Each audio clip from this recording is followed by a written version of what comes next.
The water typing, without a doubt, is the strongest of the 3 starter types in all of Pokemon, only suffering 2 weaknesses to grass and electric. I hope to showcase water types the best way possible and more, as I try to conquer Pokemon Violet using only water types. Hi there, this is JKS Plays, also known as Sir JK Gardelade, welcoming you to my 12th Monotype run for fun. And even though this is not a hardcore nuzlocke, I will try to make this as fun and challenging for me, as well as interesting and enjoyable for you. There are all my self-imposed ground rules on screen that will be explained more fully down below in the description. And with all the preliminaries done, let's dive right into action. For this Monotype run for fun, I chose to enroll in the Uva Academy as the male avatar with blue hair, which I like to call, in the best way possible, the son of my favorite water-type gym leader in all of Pokemon from the Sinnoh region, WWE champion, Crasher Wake. And because this is a water-type run, I get to use the water-type starter from Paldea, which is the adorable Quaxly.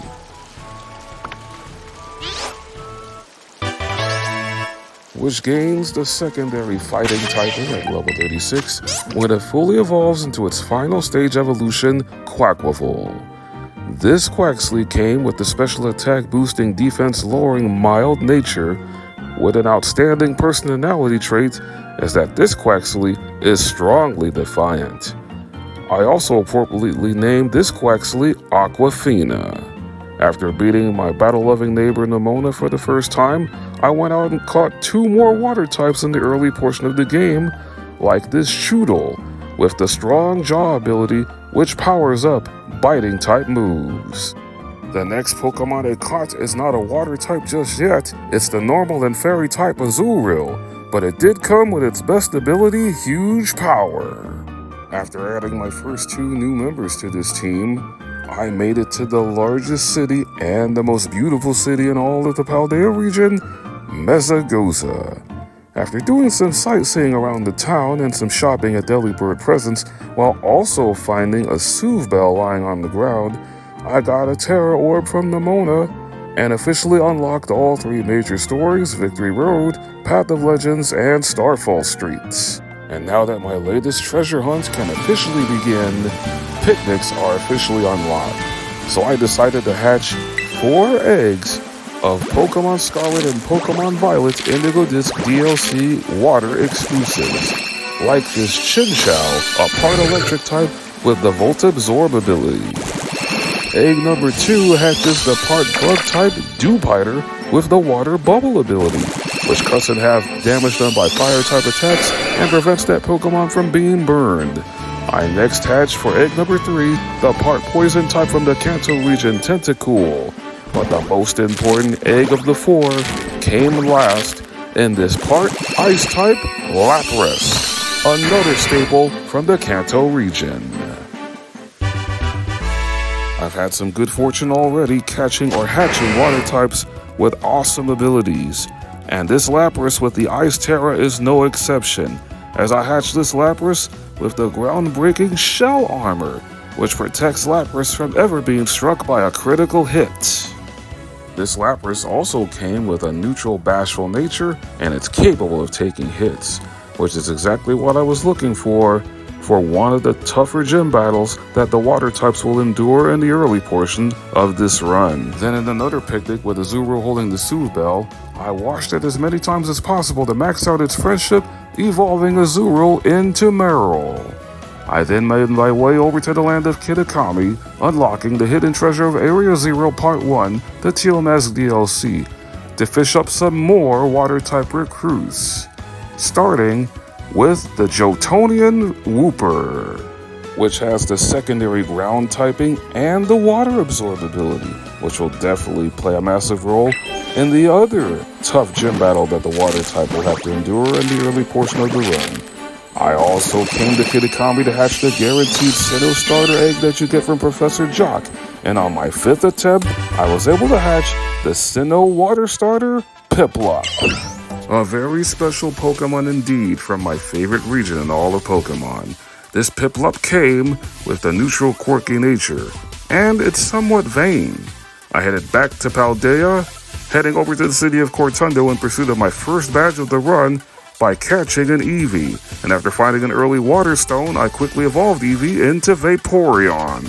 It's time for my water types and I to collect our first badge in Paldea, which resides in the city of Cortundo, going up against its gym leader, Katie, who specializes in bug types. I found the Acrobatics TM while in Kitakami, teaching it to my starter Quaxly, using that move to great effect in wiping out Katie's first two Pokemon Nimble and Tarantula, setting the stage for the final part of the battle when Katie calls upon her ace, a true normal type, in Bug Tera Teddiursa. The first acrobatic struck for over half of Teddiursa's health before it responded with Fury Cutter, taking off 25 of Quaxly's hit points before a second acrobatics finished off the fight, and as a reward for being victorious, my starter gained a level and evolved into its middle stage evolution, Quaxwell. A fitting way to celebrate claiming my first badge of the run, which increases the obedience level cap in this game to 25. I next headed through the Mezagoza East Gate to challenge Stony Cliff Titan Cloth. Rock types are at a disadvantage against water types, especially with a Pokemon that has great special attacking stats like Vaporeon. One Surf Attack set up the second phase, where Cloth's health bar doubles, and I team up with Arven's Shelder, a water type of his own. On the first turn, I lowered the attack stat of Cloth by 1 with Baby Doll Eyes.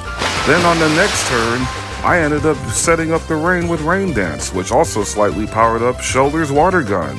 After Rock Tomb from Cloth weakened Shelder, Vaporeon was able to get 2 KOs for the price of 1 rain-boosted Surf, as Arven's Shoulder and the Stony Cliff Titan both got washed away.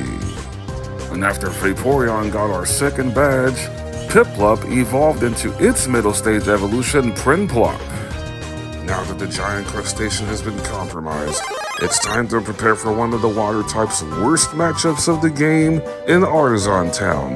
But along the way, I headed past that area, going to Zapapico to pick up the Rocky Helmet. Then made a quick trip back to Kitakami to pick up some valuable TMs, including the Bug Physical Attack X-Scissor, before heading back to Artisan Town for our second gym battle against Grass-type gym leader Brassius, who always comes into the battle with a flashy entrance, jumping off a windmill before sending out his first Pokemon, Petalil. My first water type of choice to challenge Brassius is the part poison type Tentacool, who one-shot Petalil with a Sludge Bomb, one of the TMs that I found in Kitakami. I then brought in the part bug type Dewpider to take care of Smoliv with a super effective Lunge Attack, another TM that I found in Kitakami, as I brought in Lapras for the finishing part of this fight against Brassius' ace Pokemon, the Water Tera Truly Wudo.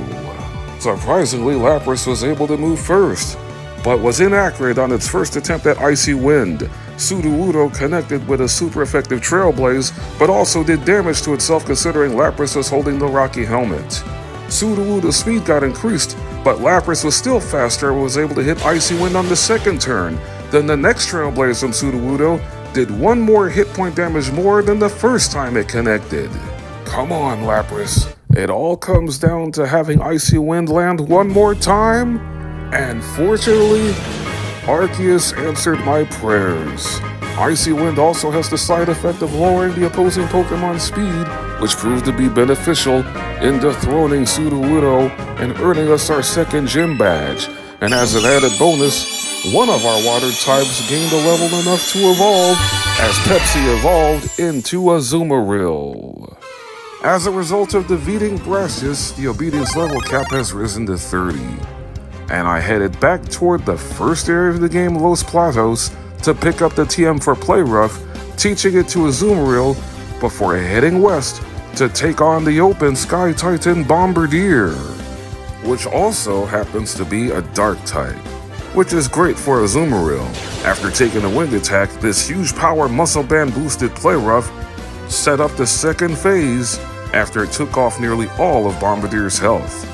For more power, I terrestrialized the Azumarill into a Terra Fairy type, With no help whatsoever from Arvin's Knackley, they both ended up being spectators as the huge power of Azumarill shined forth, destroying the foul creature with one more dominant showing of rough play. Now it's time to go after my 5th badge, as we now head over to the Team Star Dark Base, as 3 of my water types got to evolve, in Quagsire, Araquanid, and Choodle evolving into Dreadnought, gaining the secondary rock typing. And before challenging the base, I also got the TM for Brick Break, which I taught Azumarill as we go up against Mr. DJ Vice himself, the Team Star Dark Leader Giacomo from the second squad, whose first Pokemon Ponyard attacked first with Metal Claw, which is only a neutral attack, before Azumarill wiped out Ponyard with one decisive Brick Break. Azumarill's attack stat is about to get lower down the stage the moment Giacomo called upon his Starmobile, which has the Intimidate ability. So I swapped Azumarill out and brought in Vaporeon to do some work. Vaporeon took a swift attack on the switch, then I used Baby Doll Eyes to lower the attack stat of the Starmobile, who retaliated by using Metal Sound and then striking with Wicked Torque. Then I had Vaporeon use Charm to lower the attack stat down by 2 stages more. After Vaporeon's attack stat got lowered by Snarl, I used Haze to remove all stat changes, which meant that Wicked Torque was coming once again. The impact put Vaporeon to sleep briefly before Chesterberry woke up the Water-type evolution. After taking another attack, I swapped Vaporeon out in favor of Azumarill once again in hopes of finishing off the fight. After taking a less effective Snarl, I wanted to get this battle over with, terrestrializing Azumarill once again into a Tera Fairy type, but it missed its first attempt at rough play. I didn't have the wide lens equipped at the time because I had Azumarill hold the muscle band. Azumarill missed play rough on the second turn before delivering on the next one for massive damage. Giacomo called for Metal Sound one more time before Azumarill's final play rough turns this first Team Starmobile of this run into damaged goods. With the second Starmobile officially destroyed, we now have 5 badges. It's time to start preparing for the Iono Zone.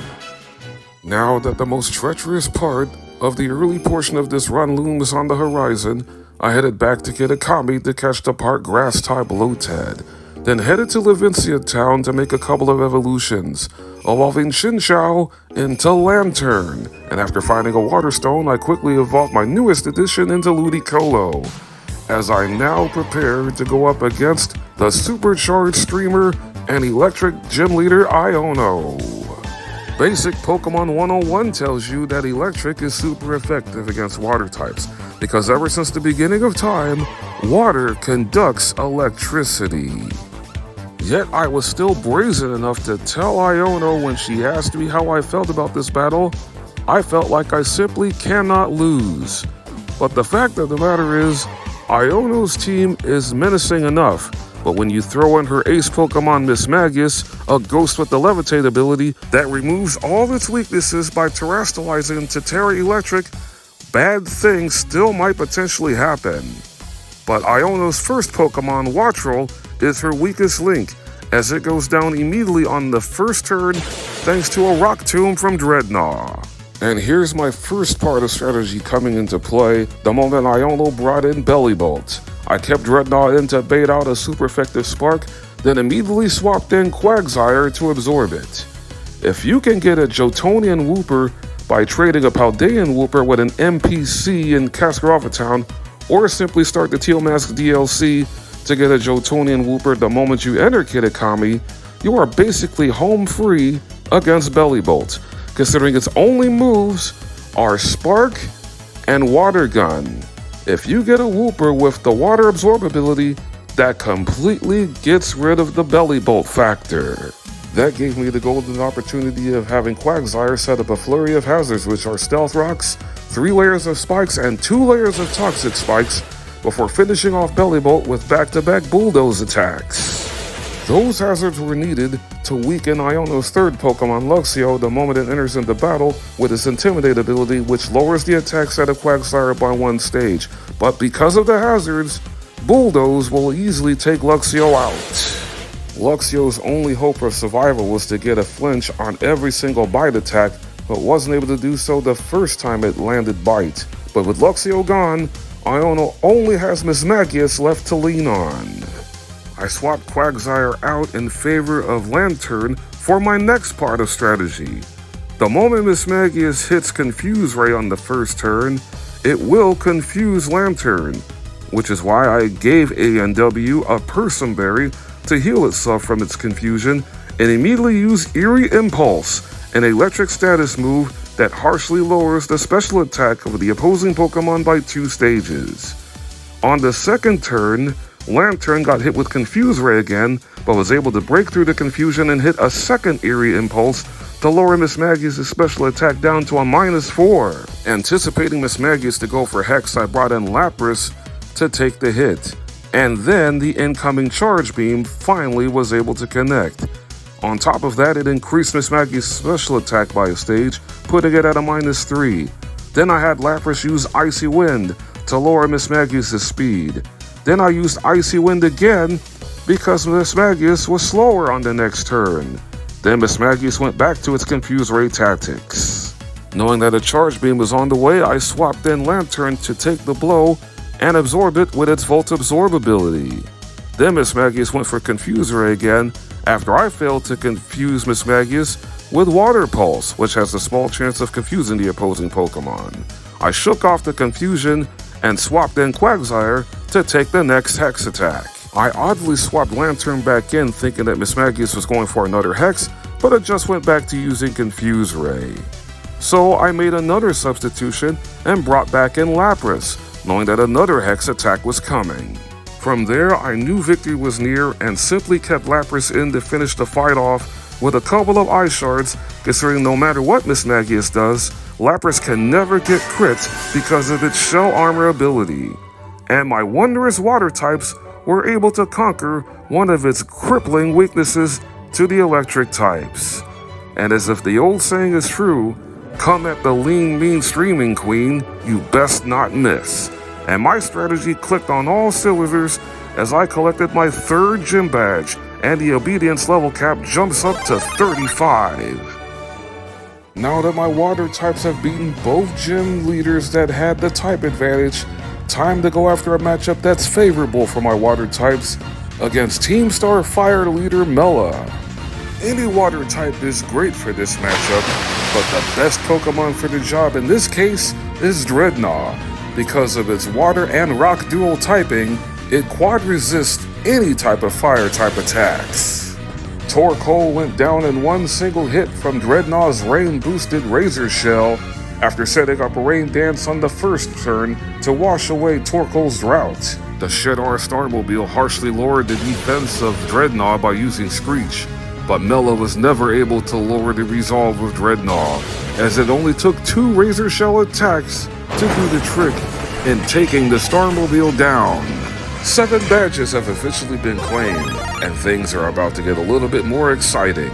Right after leaving the team base hideout, while picking up some items, I ran into a shiny Hoppip, which means now I get to hunt for a shiny Water type, and as fate would have it, not too far away from the Levincia area was a mass outbreak for one of the more iconic Water types in all of Pokemon, Gyarados.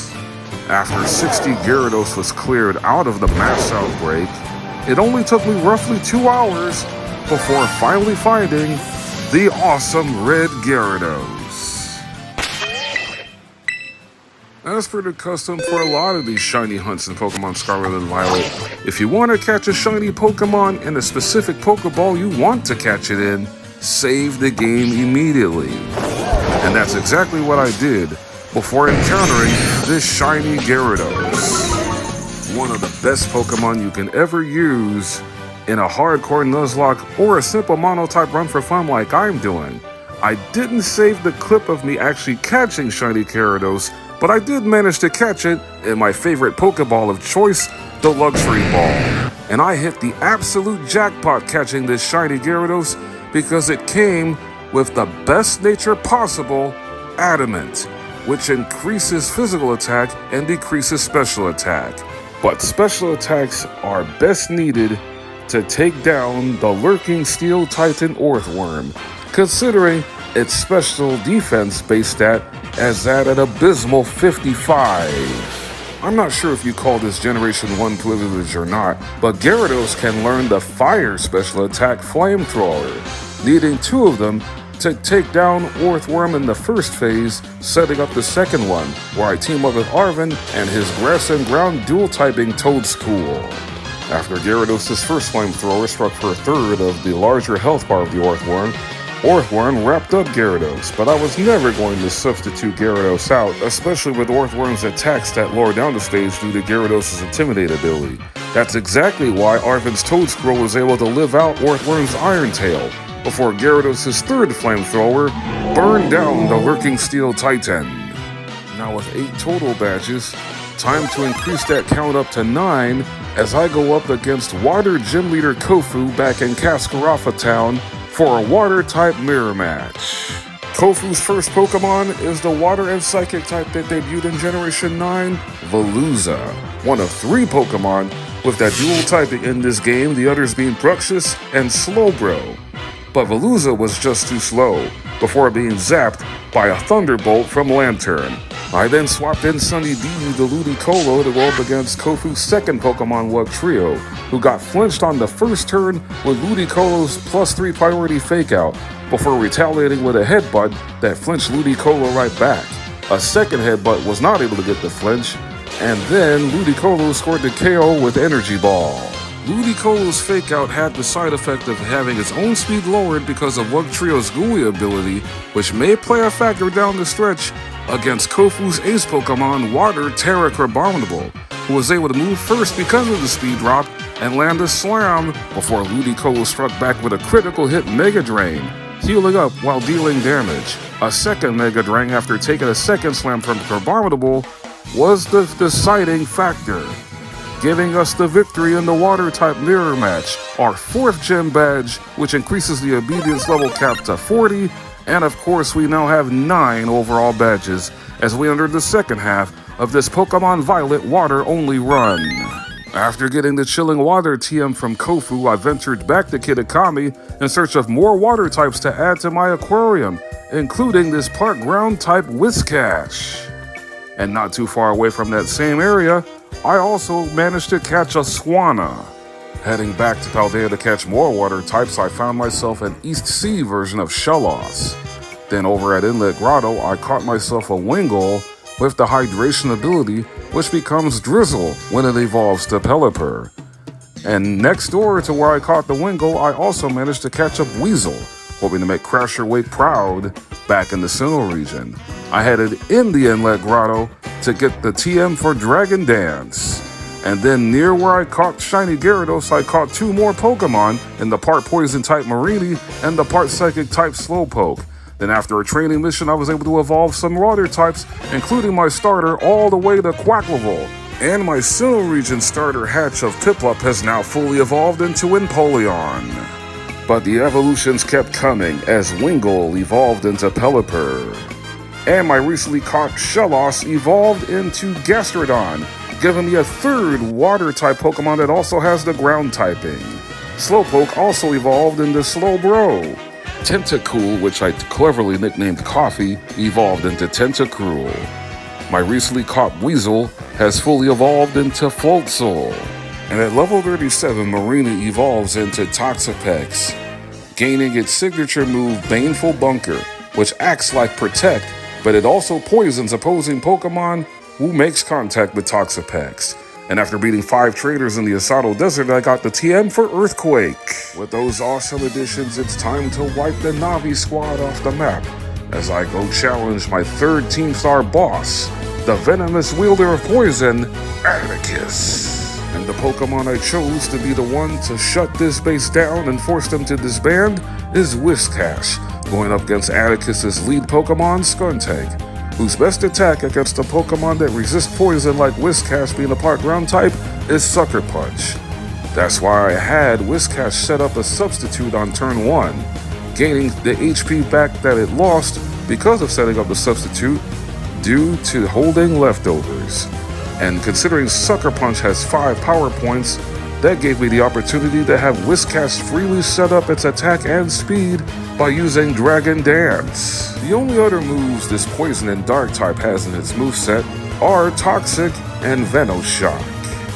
By the time Skuntank was done using all 5 of its Sucker Punches, Whiscash was already at a +4 in its attack and speed stats by using Dragon Dance 4 times.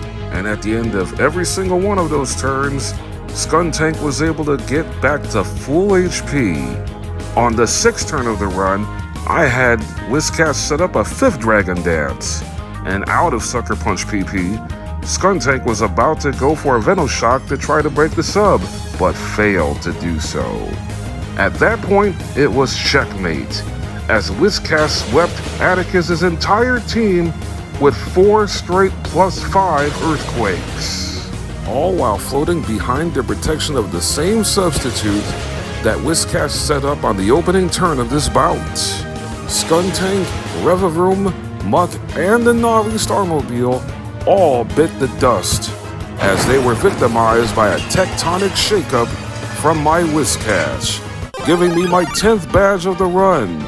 But not wanting to miss a beat, I headed to Kitakami and encountered a Tera Raid Den for a 3-star Electric Tera male white striped Basculin that I was able to catch in this dive ball. The red and blue striped Basculin you can catch in the base game, but I wanted the white striped version that debuted in Pokemon Legends Arceus for a specific reason and for future battles down the road. The next battle on my agenda is in Medali Town against everyone's favorite everyday man, normal type gym leader Larry.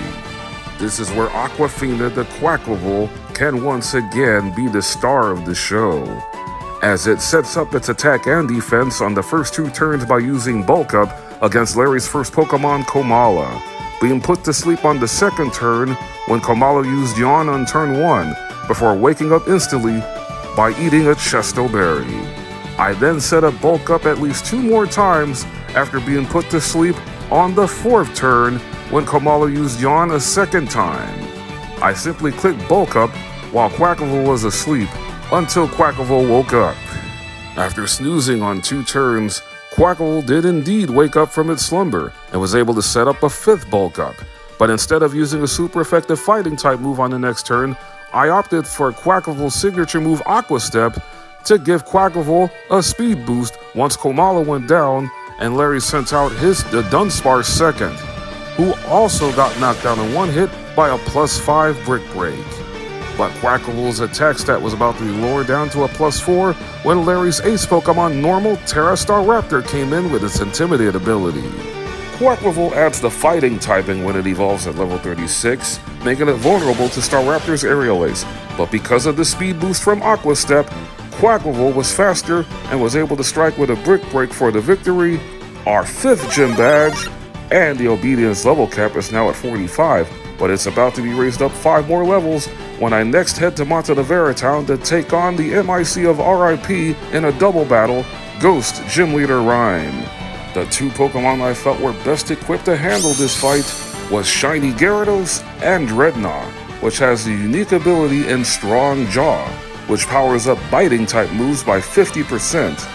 Mimikyu and Banette, Rhyme's first 2 Pokemon, had their attack stats lowered at the start of the fight because of Gyarados' Intimidate, but they were both able to strike with their priority moves, Shadow Sneak and Sucker Punch, before Banette went down to Gyarados' Crunch attack. I then had Dreadnought use Crunch to break Mimikyu's disguise, and at the end of that turn, Gyarados and Dreadnought got a boost to both their attack stats. Mimikyu struck first on the next turn by hitting a Shadow Sneak on Dreadnought, as Gyarados wiped out Houndstone with a +1 Crunch. Dreadnought used that same move to eliminate Mimikyu, considering the first Crunch that Dreadnought did that broke Mimikyu's disguise lowered Mimikyu's defense, so there was no way that the Ghost and Fairy type from Alola was going to survive it, as Rhyme brought out her final Pokemon, Ghost Tera Toxtricity. Gyarados and Dreadnought are now at a +2 in both of their attack stats at the end of that 2nd turn, and the final turn saw Toxtricity go down fast thanks to Gyarados' 3rd Crunch of the match, sealing a very easy gym victory, giving us 12 total badges and the obedience level cap is now at 50. And now I had to evolve the white striped Basculin in one of the interesting ways possible. In order to evolve white striped Basculin in this game, you have to do recoil damage boosts, and Basculin has to deliver at least 280 HP points of loss by recoil damage, but you cannot let Basculin faint at all. Fulfill that requirement, you'll have yourself a Basculegion. In this case for me it was the male, but then I decided to catch one final encounter with several badges to go in this Clawitzer, a Pokemon Violet exclusive. And then I immediately challenged the Quaking Earth Titan Iron Treads with my EC Gastrodon. After tanking an Ironhead without getting flinched, Gastrodon destroyed the futuristic Donphan with Earth Power, setting up the second phase where we team up with Arvid and the Skull Villain, who, believe it or not, was pulling its own weight, especially considering Gastrodon got flinched on the Ironhead from Iron Treads this time. The Paradox Pokemon failed to get another flinch when it targeted Skull Villain, allowing for Gastrodon to strike with a powerful, super effective Muddy Water, which actually set up Arvid's Skull Villain to get the KO with a second Fire Fang. Now with 13 badges in my possession, it's time for me and my wonderful water types to start cruising along. I now look to keep this momentum rolling upward, right into Alphanauta Town to square off against Psychic Gym Leader Tulip, whose first Pokemon is 2024 World Champion Farigiraf. I led off this fight with Shiny Gyarados, lowering the attack stat of Farigiraf down by 1 with Intimidate, and then lowering the defense of Farigiraf by 1 with Crunch, before taking out the long-necked Giraffe with a second Crunch. Wanting to keep Shasta fresh, I swapped out in favor of Tentacruel, going up against Tulip's second Pokemon, Gardevoir. Tentacruel struck with a strong poison jab that got Gardevoir poisoned. After taking a solid psychic attack, Tentacruel scored the KO, finishing off Gardevoir with a second poison jab. With 2 Pokemon down, Tulip then sent out Espathra to go up against Dreadnought. After Espathra struck first with Psychic, Dreadnought crushed Espathra with a Strong Jaw Expert Belt boosted Crunch. Expert Belt is a held item that powers up slightly super effective attacks. Down to her last Pokemon, Tulip brings in Psychic Terra Florges, another strong special attacker that's weak in physical defense, which is why I brought back in Shiny Gyarados, whose first Crunch attack took Florges deep into the red. Florges retaliated with a solid Moonblast before going down to Gyarados' second Crunch attack, securing our 7th gym badge victory, and the obedience level cap is now at 55. I quickly headed up Glaciato Mountain to take on the final gym, facing off against Ice Leader Grusha, leading off with Dreadnought against Grusha's first Pokemon, Frostmoth, who easily got wiped out by Dreadnought's quad-effective Rock Tomb. And considering Grusha's second Pokemon, Beartick, has Earthquake, I swapped in Shiny Gyarados, a part Flying type, meaning that Beartick can now only hit Gyarados with resistant moves, which is the Priority Aqua Jet and the Stab Icicle Crash, which struck for a third of Gyarados' HP, but it was sandwiched in between 2 Gyarados Iron Heads. Making its battle debut is Squirt the Clawitzer against Grusha's third Pokemon, Titan, who struck first on both turns with a resistant Ice Spinner, but it was no match for Clawitzer's Mega Launcher ability boosted Aura Sphere. Mega Launcher is an awesome ability that powers up Pulse moves, which are Water Pulse, Dragon Pulse, Dark Pulse, and Aura Sphere, all moves that Clawitzer can learn.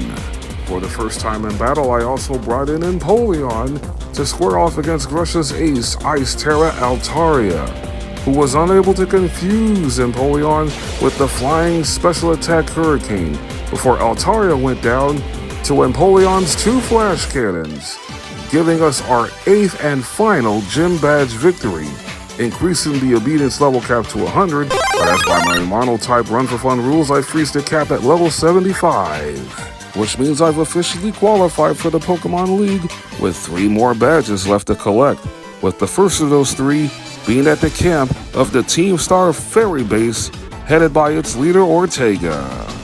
This is the battle debut of 7-Up, the Toxapex, going up against a team full of fairies, starting with Azumarill, who wanted to bounce on the first turn, but after setting up a layer of toxic spikes, I used Baneful Bunker to poison Azumarill on the second turn as it was coming down for the bounce attack. Ortega wasted a turn by having Azumarill use Charm, as I was setting up a second layer of toxic spikes. It foolishly used Charm on the second turn before Azumarill went down to Toxapex's super effective Venoshock, which is also a critical hit, guaranteed because Azumarill is poisoned. Also because Toxapex has the Merciless ability. Wigglytuff got poisoned badly the second it stepped on the 2 layers of toxic spikes, but it got a full paralysis with its first body slam. After healing up with Black Sludge and taking a second body slam from Wigglytuff, Toxapex scored another KO with a critical hit Venoshock, a base 65 poison special attack that doubles in power to 130 whenever the opposing Pokemon is poisoned, just like the third Pokemon Ortega sent out in Dachsbun. Toxapex was surprisingly faster than Dachsbun but was fully paralyzed once again, allowing for Dachsbun to hit 2 straight crunch attacks before it also went down to a critical hit Venoshock. All that's left for Ortega is the Rukma Starmobile, which proved to be more of an annoyance than an actual threat. I kept Toxapex in to take the Steel Roller attack, which got rid of the misty terrain, before lowering the special defense of the Starmobile by 2 with Acid Spray. But after being struck by Confuse Ray, Toxapex hit itself in its confusion 3 straight turns, then after it shook off the confusion, it got fully paralyzed again before being hit with Confuse Ray a second time, then delivering a second Acid Spray, before I finally decided to swap out and bring in my other water poison type in the party, Tentacruel, who also got confused by being struck by the Starmobile's magical torque, but Tentacruel was able to break through and hit with a Sludge Bomb against a now -4 special defense Starmobile, sending it into the scrap heap with the other 3 Team Starmobiles that I've already defeated. Now with 16 badges, I headed up to Castleroyal Lake, going up against the 5th and final Titan, the False Dragon Titan Dondozo. It was raining when I challenged Dondozo, which proved to be a blessing from my Lantern, who struck with a powerful thunder attack that got Dondozo fully paralyzed before hitting a second thunder attack to set up the second phase, where I am joined by Arven and his Greedent. I immediately terrestrialized Lantern into a Terra Electric type, and with the rain now subsiding, I decided to switch Lantern's attacks up to the now more accurate Thunderbolt, considering Thunder is only 100% accurate when it's raining, and it's 70% accurate when it's not. 2 Thunderbolts from Lantern was all it took to sink the False Dragon Titan. And now for the 3rd and final phase against the real Dragon Titan, the Water and Dragon type Tatsugiri. I Volt Switched to do some chip damage and bring in Azumarill for the final part of this fight. Tatsugiri lowered the accuracy of Arven's Greedent with Muddy Water, but not Azumarill, considering I had Azumarill hold the Clear Amulet, a Generation 9 debuting held item that prevents the Pokemon from ever getting its accuracy lowered, or any of its stats lowered by opposing Pokemon. A critical hit takedown from Greedent opened the door for Azumarill to polish off Tatsugiri with 2 straight double-stab Fairy Terra huge power boosted Play Rough attacks. After decisively defeating 2 straight Water-type Titans, that puts us at a total of 17 badges, with 1 more left to collect. The final battle that stands between me and a trip to the Pokemon League is at the Bamboo Forest of North Province Area 2, where I go up against Team Star fighting leader Airy. My obvious game plan for this fight was to hit the airwaves with my 2 water flying types, Pelipper to set up the rain with its Drizzle ability, and Swanna. After taking a solid poison jab from Toxicroak, it gets wiped out by Pelipper's Hurricane. The rain will last 8 turns because Pelipper's holding the Damp Rock. I then swapped in Swanna to take out Airy's second Pokemon, Passimian, with another Hurricane. Then I sent out the 3rd water flying type in my rotation in Shiny Gyarados. As fate would have it in a bad way for Airy, I found an Earthquake TM lying in Kitakami. I taught it to Gyarados to wipe out Airy's 3rd Pokemon, Lucario. Gyarados did its job perfectly, so I decided to sub back in Swanna, who was making her debut in this run, now going up against Aries' fourth Pokemon, Annihilate. The Rage Monkey got nailed by a powerful Hurricane before striking Swanna with a less effective close combat. Swanna's second Hurricane eradicates Annihilate, and now Aries was left with just a Cap Starmobile, which is notorious for setting up its attack and speed with shift gear whenever it gets the opportunity. Swanna struck the Starmobile for over half of its health with a powerful Hurricane before being hit by the Starmobile's combat torque on the next turn after it's set up with shift gear. On the last turn of rain, Swanna scored the final KO of this fight with yet another Hurricane, sending the fifth and final Team Starmobile into the junkyard, and now I have claimed all 18 badges. After getting the close combat TM from Aerie, I leveled up every single water type in my party and in the box up to 65 for the final home stretch. Now that we've reached the endgame portion of this run, I decided to take on the Elite Four first after claiming all 18 badges in this Pokemon Violet Water only run. And I think water types match up fairly well against the Elite Four, with the only real threat being the fourth member, Hassel, considering Dragon resists water type attacks. However, water also resists steel type attacks, and that's the type that Poppy, the second member of the Elite Four, is a master of. Water types are evenly matched with Larry now that he has a flying type team, but the first member of the Elite Four, Rika, a master of ground types, has a disadvantage looming against her. But her ace Pokemon, Clodsire, has Water Absorb, an ability that prevents Clodsire from ever being hit by a water type attack. Despite having the edge, I still needed to strategize properly in order to take down Rika's ground type team. The first order of attack was starting with Ludicolo against Rika's first Pokemon, her own Whiscash, a Pokemon that is 4 times weak to grass. Whiscash goes down without being able to land a counter strike, considering Ludicolo delivered a flinch for the first turn fake out, then got the one shot with Energy Ball. I brought in my starter Quackable to take on the next couple of Pokemon Rika sent out, starting with Donphan, attacking with its signature move Aqua Step to increase Quackable's speed. After taking an Earthquake, a second Aqua Step put Quackable at a +2 in speed once Donphan went down and Rika summoned in Dugtrio third. Those 2 Aqua Steps on Donphan were important as Aqua Step was able to get the one-hit KO on Dugtrio, allowing for Quackable to be the first one to move and Dugtrio not being able to set up a Sandstorm to activate its Sand Veil ability. Camerupt, the fourth Pokemon Rika sent out, easily got knocked out by a waterfall from my shiny Gyarados, leaving Rika with only Clodsire left. I had to take a tag team approach in order to take Clodsire down, starting with Lapras. The moment Rika terrestrialized Clodsire, a part poison type, into a Tera ground type, I knew what to expect. So I had Lapras set up a Snowscape, then Clodsire badly poisoned Lapras with Toxic, and since Rika's whole shtick is to set up a Toxic Protect combination to stall you out, I brought in Pelipper to set up the Rain, which also caused the Protect attempt to fail. I then had Pelipper attack on the next 2 turns with back-to-back Ice Beams, taking Clodsire down to the red, and Clodsire can only hit Pelipper with a resistant liquidation. Clodsire protected itself from the Hurricane attempt by Pelipper, but on the next turn, Clodsire got swept away, giving Pelipper and the rest of my water types the victory, securing our first triumph in the Elite Four. I decided to switch up my team a little bit as I go up against the steel-loving type Poppy second in the Elite Four, with the first Pokemon being Clawitzer, as it was able to one-shot Capparaja with a Mega Launcher boosted Aura Sphere.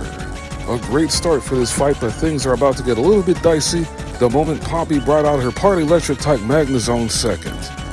The goal was to set up 3 layers of spikes with Quagsire, but on the first turn, Magnezone was able to get a paralysis with its normal move Tri-Attack, which has 3 potential possibilities of either paralyzing, freezing, or burning the opposing Pokemon that gets hit by the move. After getting hit by the second tri-attack, Quagsire was able to lay down his second layer of spikes. Then on the next turn I had Quagsire protect itself to gain some HP back, considering Quagsire was holding leftovers. But on the very next turn, Magnezone was able to hit a third tri-attack, which got Quagsire fully paralyzed. Then on the very next turn, after Quagsire got some HP back with leftovers, Quagsire got fully paralyzed for the second straight turn. The 5 turns of Magnezone's first light screen was up, so Magnezone used light screen again, but Quagsire broke through paralysis to land a quad effective earthquake, bringing Magnezone down to its 30. Magnezone hit yet another tri-attack, but Quagsire broke through paralysis to lay down a third layer of spikes. So Poppy's next 3 Pokemon were all going to take damage once it enters in. In order to heal up a little more, I had Quagsire use Protect again. Then on the very next turn, Quagsire finished off Magnezone with another Earthquake after taking yet another tri-attack. 5 tri-attacks from Magnezone, none of which landed a crit. But now with Magnezone taken care of, Poppy brought out her next best Pokemon, being the bulky Corviknight. With Light Screen still up, it was able to withstand the first Thunderbolt attack from Lantern, only losing half of its health. After striking with Body Press, Corviknight was finished off on the second Thunderbolt from Lantern. Out fourth for Poppy is the part Psychic type Bronzong, who quickly got wiped out by Basculegion's 2-turn Ghost Physical Attack Phantom Force. Now with 4 of her Pokemon gone, Poppy is only left with her ace Pokemon, Steel Tera Tinkaton, which is also a Fairy type. Her best attack against my 5th Pokemon in this fight, Gastrodon, is Gigaton Hammer, a move that Gastrodon resists because it's also a ground type. Tinkaton outspeeds the slug by a mile and was able to connect with Play Rough before being taken down to 1 HP with Gastrodon's Earth Power attack.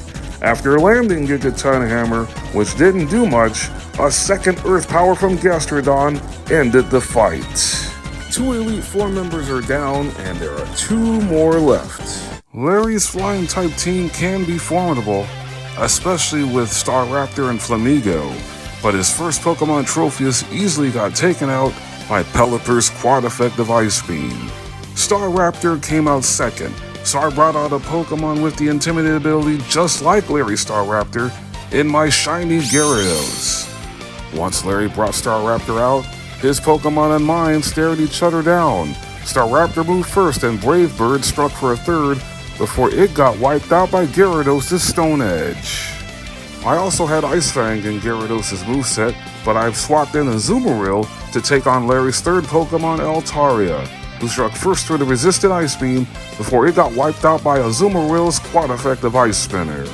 Out fourth for Larry is the electric form of Oricorio, who was able to get the first attack in with an electric Revelation Dance on Lapras, who paid back Oricorio in spades with a powerful Avalanche attack. And the final Pokemon left standing for Larry is the part Fighting type, Flying Terra Flamigo. I brought in A&W the Lantern to be the one to close the deal. Since I felt A&W's electric attacks needed more juice, I terrestrialized Lantern into a Terra Electric type. Flamigo struck first with close combat, but lowered its own defenses in the process, before Lantern was able to get the victory with a powerful Thunderbolt to take Flamigo out. An overwhelming Elite Four victory for my wonderful water types, and there's only 1 more left before we can challenge the top champion. For the final member of the Elite Four, I made sure I was pulling out all the stops against Grandpa Hassel, by giving a Choice Scarf to my first Pokemon for this fight, Basculegion, so that it's able to outspeed and one-shot Noivern with a rock physical attack Head Smash. I then put the Mega Launcher ability of Clawitzer to good use against Hassel's second Pokemon, Dragalge, who quickly got wiped out by a Dragon Pulse. I then summoned in Lapras to go up against the third Pokemon of Hassel in Flapple, who struck first with a super effective Seed Bomb before Lapras retaliated by dropping an Avalanche on the head of Flapple for a 4 times effective KO. Out fourth for Hassel is the hard-hitting Haxorus, but I was able to trade attacks on the next 2 turns with A&W the Lantern, who who was able to score the KO with a second dazzling gleam.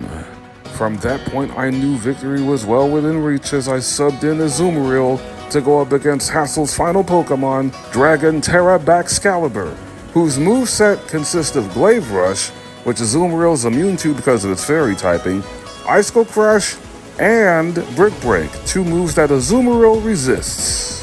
After striking with a strong Wide Lens boosted Play Rough, a second one connected after Baxcalibur whiffed on its second Icicle Crash, securing another resounding victory for my wonderful water types, passing the elite test with flying colors. My wonderful water types have been fantastic through the Pokemon League on the way to reaching the pinnacle, and now it's time to give my chosen team of 6 a Paldea Champion ribbon as I battle top champion Geeta's team of 6 with Fanta the Dreadnought with an Assault Vest, Coca-Cola the Empoleon with a Metal Coat, Shasta my shiny Gyarados with an Expert Belt, Pepsi the huge power Azumarill holding a Life Orb, Niagara the Pelipper with a piece of a damp rock, and my starter Aquafina the Quaquaval wearing a choice scarf.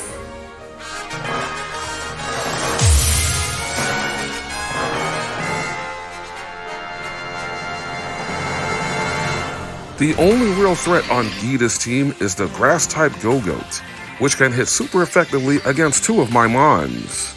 That's why I made sure I had 4 other water types that have a secondary type that makes grass types do only neutral damage. One of them is not my chosen lead Dreadnought, as it quickly got rid of the lead Pokemon, Espathra, with a strong jaw boosted Crunch. With Dreadnought also being a rock type, that meant Geeta was going to bring out Go-Goat second to get a quad effective knockout, which is why I had Pelipper chosen for this fight. Get the rain set up, whip up a Hurricane, and Go-Goat is done for. But due to a low damage roll, Go-Goat survived and was able to bulk up before being knocked out by a second Hurricane from Pelipper in the rain, which will last for 8 turns due to the fact that Pelipper is holding a Damp Rock. King Gambit came out third threatening with Stone Edge, so I brought in Azumarill to take out King Gambit with 1 quad effective Life Orb huge power boosted Brick Break. Azumarill is a slow Pokemon, but King Gambit is much slower. Geeta brought out her 4th Pokemon and her best defensive Pokemon in the Ice-type Avalugg, but is not good in special defense, which is why I brought in Empoleon to send a Flash Cannon to the dome piece of Avalugg for a 1-hit KO. And now Geeta was down to her last 2 Pokemon, with her penultimate being her own Water and Psychic type Veluza, whose attack stat got lowered by the Intimidate ability of my shiny Gyarados. And after taking a strong crunch, Veluza retaliated with a critical hit Psycho Cut, which took nearly half of Gyarados' HP away. Before a second crunch bid Veluza adieu, and now Geeta is left with Rock Terra Glimora. So who better than my starter Pokemon Quaquaval to be this championship match closer? And once Geeta terrestrializes Glimora, a part poison type, into a pure rock type, you know what's next.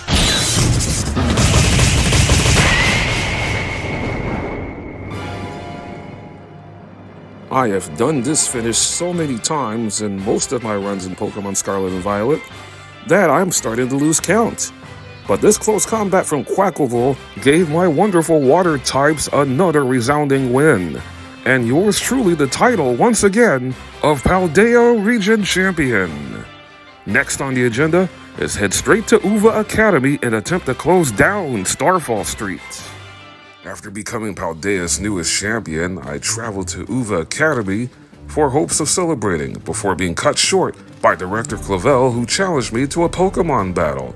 He has 2 Pokemon that can be devastating to my water types in Abomasnow and of course Meowscarada. But before either of them entered the picture, I led off with Arachnid to take out the first Pokemon Clavel brought out, Oranguru, by simply trading attacks before getting the KO with Leech Life.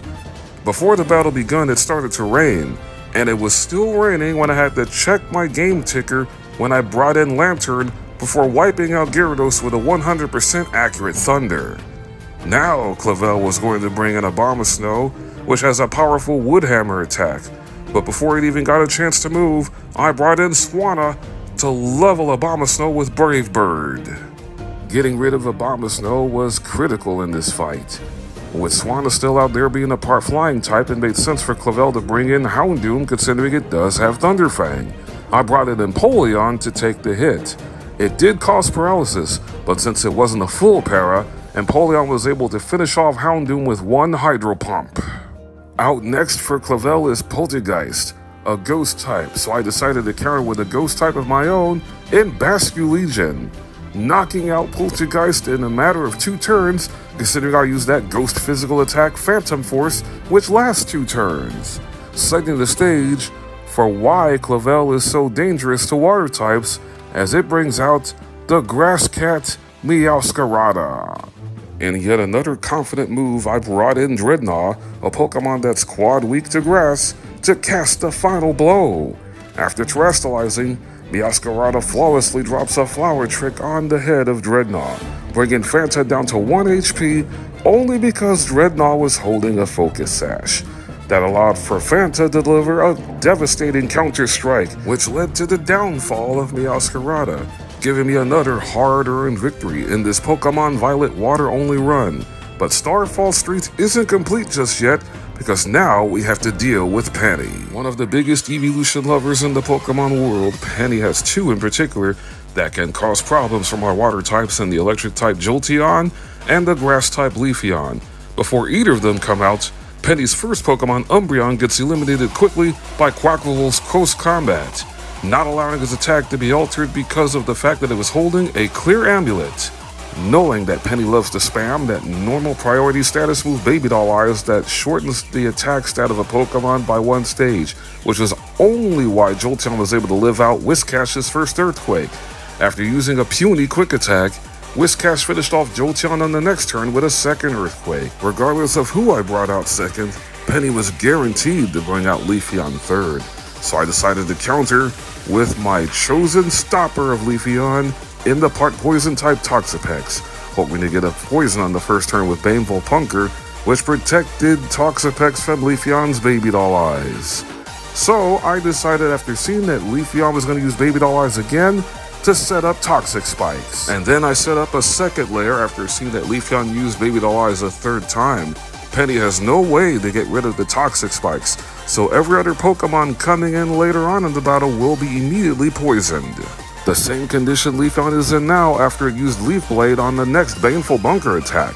The second Leaf Blade scored a crit, but 4 Toxapex retaliated right back with a critical hit Acid Spray, and because Leafeon is poisoned, all of Toxapex's poison attacks will strike for critical damage because of the fact that Toxapex has the Merciless ability. After Toxapex finished off Leafeon with a second Acid Spray, Penny brought out the 4th evolution in the Fire-type Flareon, who instantaneously got wiped out by Pelipper's rain-boosted Surf, especially after Penny once again decided to spam Baby Doll Eyes, leading to Flareon's demise.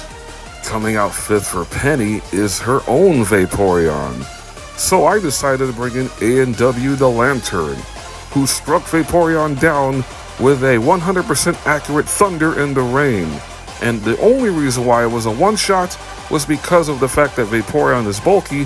I needed Lantern to hold a Life Orb for that extra damage output. And now Penny was down to her ace Pokemon Sylveon remaining, the Fairy-type evolution. So I brought in another Pokemon that's a part poison type in Tentacruel to deliver the final 1 or 2 blows needed to finish off this fight. The moment Sylveon terrestrializes into a Tera Fairy type, I had Tentacruel go on the aggressive with Sludge Wave, which attack power got boosted a bit because I had Tentacruel hold a Poison Barb, which increases poison type attacks damage by 20%. After hitting a second Sludge Wave, Tentacruel only needed to take 1 more attack from Sylveon, which was that Moonblast, before the poison from Toxapex's Toxic Spikes doubled, which meant that Sylveon took the fall, giving me the victory over Penny, officially marking the end of the Starfall Street main quest. Wanting to prove to Nemona one last time who the strongest trainer in the Paldea region is, I stepped up to her challenge in front of all of Paldea to watch at the Mesagoza Battle Court, as this is the final fight of the Victory Road story. In order order to grab the early advantage, I had Pelipper hold a Choice Scarf before taking out Midday Lycanroc with a rain-boosted Surf, which prevented Lycanroc from setting up Stealth Rocks or even getting a crit with Stone Edge to potentially get a KO, which is exactly what Nemona needed when she brought out the Electric and Fighting-type Pawmot. Any electric move like Pawmot's Double Shock will wipe out Pelipper from full health, so I swapped out and brought in Ocean Spray the Quagsire to take Pawmot's first attack Close Combat, which lowered Pawmot's defenses by a stage. So I decided to slow down Pawmot by using Yawn, protecting on the next turn to prevent Quagsire from being knocked out by the second Close Combat. At the end of the turn, Pawmot started to sleep, which allowed for Quagsire to get some health back since it was holding leftovers. Then, with Pawmot sleeping, I decided to have Quagsire set up as many layers of spikes as possible, possibly 3, if Pawmot was to sleep on the next 3 turns. But the moment I knew Pawmot was going to wake up, I needed Quagsire to use Protect, even though it's now able to take at least one more close combat from Pawmot, provided it doesn't land a critical hit. Quagsire was able to lay down 2 layers of spikes. On the 3rd turn, I had Quagsire use Protect, and I guessed right, because Pawmot woke up, and Quagsire was protected from the close combat. I allowed for Pawmot to hit close combat on the next turn, and with its defenses now at a -2, Pawmot was rendered helpless before being knocked out by Quagsire's Earthquake. With Nemona's biggest threat now gone, my wonderful water types now have an overwhelming edge, even though Nemona has 4 Pokemon left. Her third one was 3-segmented Dunsparce, who quickly got roughed up by my starter Quaquaval's close combat. The spikes laid down by Quagsire was somewhat needed for Quaquaval to get the one-shot on the Dunsparce with that close combat. Coming out fourth for Nemona was Orthworm, so my best counter was bringing in Squirt the Clawitzer, who one-shots that one-time Titan with a Mega Launcher Expert Belt boosted Aura Sphere. Everything started to fall apart at the seams for Nemona the moment she brought out Goodra 5th. I don't know why she decided to use Ice Beam on Azumarill, who quickly deleted Goodra with a Life Orb boosted Play Rough, leaving Nemona with only the one Pokemon she has left to count on in the Fire starter Skeledirge. I brought Pelipper back out to set up the rain, which will last for 5 turns, but it's not going to last very long as I swapped in Empoleon. Skeledirge is the best special attacker of the 3 Gen 9 starters, and as Nemona terrestrialized the Dirge, it decided to not use Torch Song, which would have done neutral damage to Empoleon. It struck first with Shadow Ball. Then after I decided to terrestrialize Empoleon into a Tera Water type, further discouraging Nemona from even calling for Torch Song, the Dirge opted for Earth Power instead, which would have done super effective damage if I did not terrestrialize Empoleon due to the fact that Empoleon is also a Steel type. But Empoleon took a page from the Gyarados playbook by delivering a critical hit rain-boosted Surf, which was also powered up by Empoleon holding Wise Glasses. In another battle between 2 Paldea region champions, I once again stand triumphant over Nemona, who was forced to recognize and respect the fact that I am still the ultimate champion in all of Paldea and the strongest trainer in all of the UVA Academy, closing out the victory road with just 2 battles left in this run. 2 storylines are done. Now it's time to finish the 3rd one, the Path of Legends, as I take on our good buddy Arvin in front of the Pokopath Lighthouse. His first Pokemon Greedent quickly got erased by Quaquaval's Expert Belt boosted Close Combat.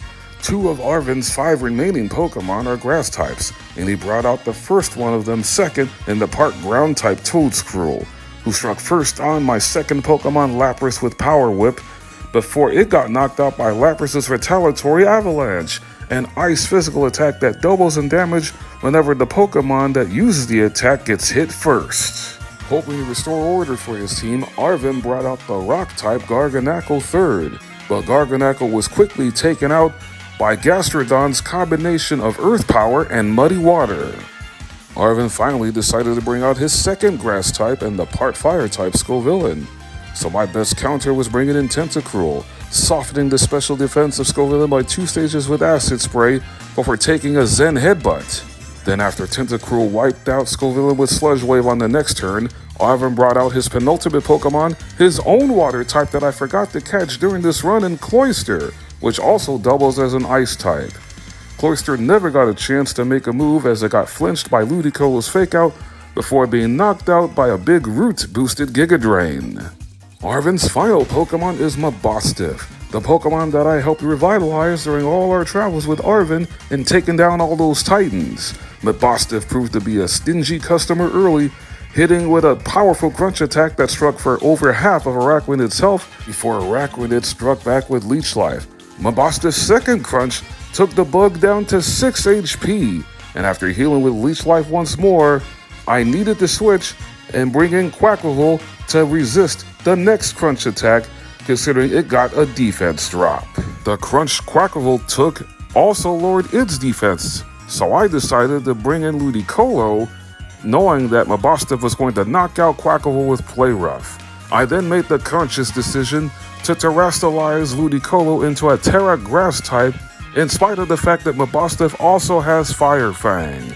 But Mabosstiff's best attack is still that double stab Dark Tera boosted crunch, which Ludicolo was somehow able to withstand on 18 HP before finally wiping out Mabosstiff with this double stab Grass Tera boosted Giga Drain.